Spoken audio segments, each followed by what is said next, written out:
baby, baby, baby. Anda semua mesti tahu kan lagu yang saya nyanyi tadi? Siapa penyanyi dan berasal dari mana? Mestilah negara Korea Selatan.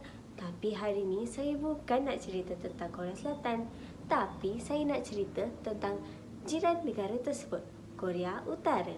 Saya, Nur Nishana Zuhaira binti Muhammad Fairuz dari kumpulan B, memilih tajuk Fakta Pelik di Luar Negara. Dan sekarang saya ingin menceritakan 7 fakta pelik di negara Korea Utara. Kenapa Korea Utara? Kerana kita semua sedia maklum bahawa negara Korea Utara merupakan sebuah negara yang sangat tertutup yang dipimpin oleh Kim Jong-un. Jadi, sesetengah peraturan di Korea Utara adalah sedikit pelik bagi kita yang tinggal di Malaysia. Bagi kita, sesetengah perkara itu adalah normal. Tapi bagi mereka, ianya adalah satu kesalahan dan boleh dijatuhkan hukuman.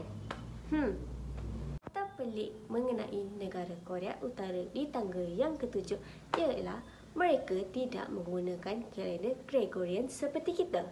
Tetapi sebaliknya mereka menggunakan kalender Juche. Kalender Juche, mesti anda semua tak pernah dengar kan atau jarang sekali dengar. Kalender Juche mula diambil kira sejak tarikh kelahiran pemimpin Korea Utara yang pertama, iaitu Kim Il-sung pada 15 April 1912. Kim Il-sung merupakan datuk kepada pemimpin Korea Utara yang terkini, iaitu Kim Jong-un. Kalender Juche telah diterima sejak tanggal 8 Julai 1997, iaitu tarikh ulang tahun ketiga kematian Kim Il-sung. Pada 9 September 1997, kalender Juche telah rasmi digunakan di seluruh negara Korea Utara.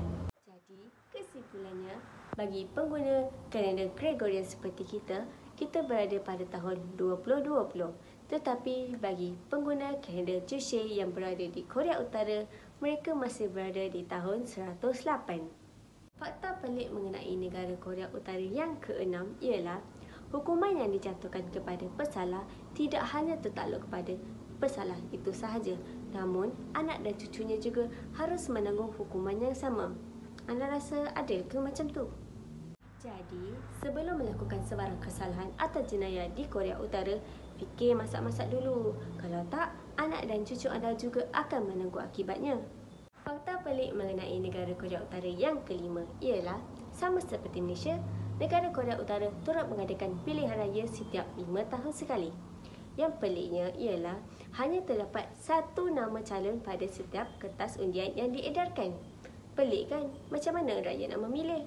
Sudah tentulah satu-satunya nama pada kertas undian tersebut akan mendapat 100% kemenangan kan? Perkara yang paling pelik ialah walaupun begitu, peratusan keluar mengundi mencatat 99.98% pada tahun 2019.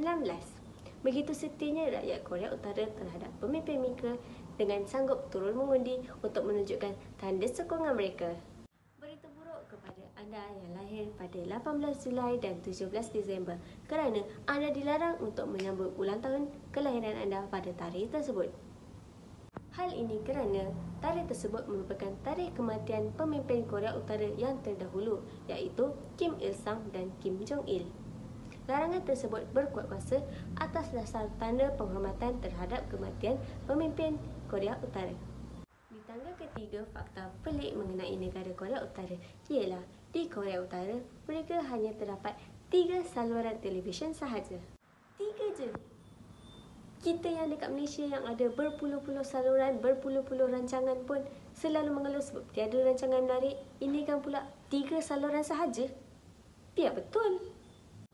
3 saluran itu dibagikan kepada 2, iaitu 2 saluran dimainkan pada setiap hari Minggu dan dimainkan selama 8 jam. Manakala satu lagi saluran dimainkan pada setiap hari bekerja dan hanya dimainkan selama 3 jam, iaitu selepas pukul 5 petang. Dahlah tak banyak saluran, rancangan yang dipertontonkan pula banyak yang berunsurkan propaganda kerajaan untuk menarik minat rakyat mereka suruh setia dengan pemimpin yang sedia ada.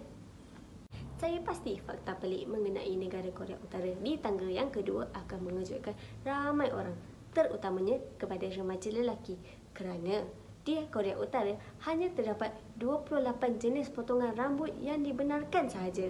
28, sikitnya. Daripada 28 jenis potongan rambut yang dibenarkan, 18 jenis merupakan jenis potongan rambut bagi kaum wanita, manakala lagi 10 jenis ialah untuk kaum lelaki. Selain itu, wanita yang telah berkahwin diperintahkan untuk menggunakan jenis potongan rambut pendek, manakala wanita yang belum berkahwin dibenarkan untuk menggunakan potongan jenis rambut yang separuh panjang.